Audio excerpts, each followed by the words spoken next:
That was Donald dodging Omni-Man's punch. And that is only one of the examples where Invincible power system makes no sense.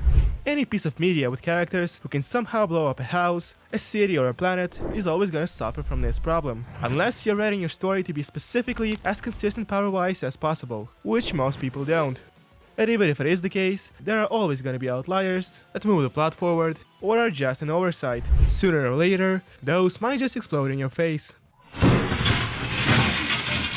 And the most outrageous, blatant and stupid example of this is the speed of the characters. It's very well shown in this example, where Oliver takes the pants of the bullies so fast they cannot even perceive what happened. And that should be the case for like 99% of the battles here. And not only do the weak soups react to the strong ones, but also mere humans. Realistically, Viltrumites travel through galaxies like it's nothing. Their speed should be much faster than the speed of light, and they should be able to react to their own movements. If that is the case, they should see the world like it's frozen. Just like Metro Man from Mega Man does. Although that guy doesn't react to normal humans as well. So it doesn't make sense narratively that all these people can react to Viltrumites. Of course, there are also the durability and the power inconsistencies. So if you're able to destroy a planet with your bare hands, that means your hands are more durable than a planet. If you get hurt by being thrown at a wall, and the wall doesn't break, that means the wall has higher durability than you. Both cannot be true at the same time. Why isn't it possible? It's just not. Why not, you stupid bastard? Okay, enough with the introduction, time for some more examples. The Mauler twins take little to no damage from War Woman's hits, even though one good swing does this to Omni-Man, and it's like, haha, the Mauler twins are stronger than Omni-Man, but then one of them gets straight up punched through by a Child Oliver, and it's like, haha, Child Oliver is stronger than Omni-Man.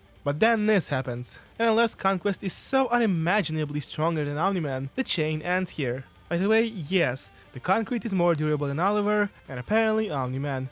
Later in the Thrax and S fight, it's implied that all of the people around there can just somehow react to Omni-Man. It doesn't matter that much, unlike all the other times, like this one, where Mark somehow gets speed blitzed by Squidwards, and later he gets captured by Martians. I don't even know what happens here, he just stops for some reason. Hey pal, you just blowing from Stupid Town? In the next episode, they fight Heinz Doofenshmirtz, and the fact that he can last more than 1 second is already astonishing. After a tough and prolonged battle, they finally get him. And of course, neither is Mark fast enough to overcome the force of gravity, which is less than 10 meters per second, nor does Doof actually die.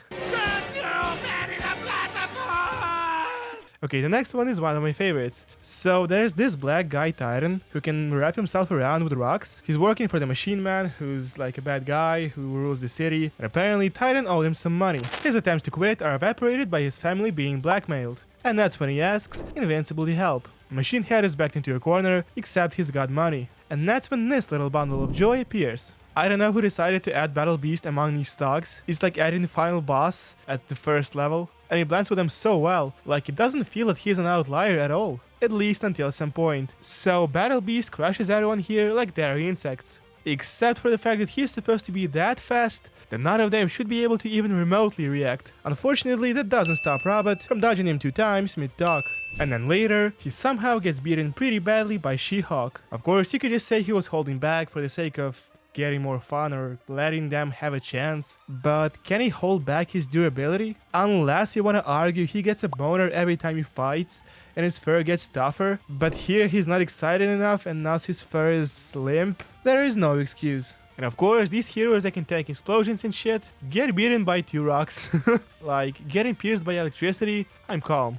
Having my skull bashed by 2 rocks, I'm dead. I'm pretty sure a lot of people have noticed the next one, because this is one of the more popular clips. So after going on a rampage, finally successfully killing Donald, after that dodge of shame, Omni-Man is stopped by Cecil. Unfortunately for the latter, he gets killed in half a second. Oh wait, what? He actually teleported in time? So this old guy who's... I don't know how old is he, but he's a mere human. This is just laughable. And if you want to argue someone else is watching Cecil and teleporting him, that's cool and all, but how does that make any difference? Those are normal people as well. And even if they weren't, there's always gonna be some delay between the signal. There's always gonna be ping, like in any video game.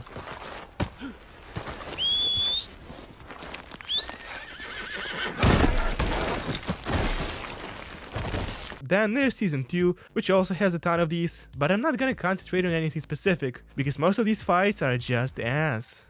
Okay, there is one, And I don't know why, but this shot reminds me of this.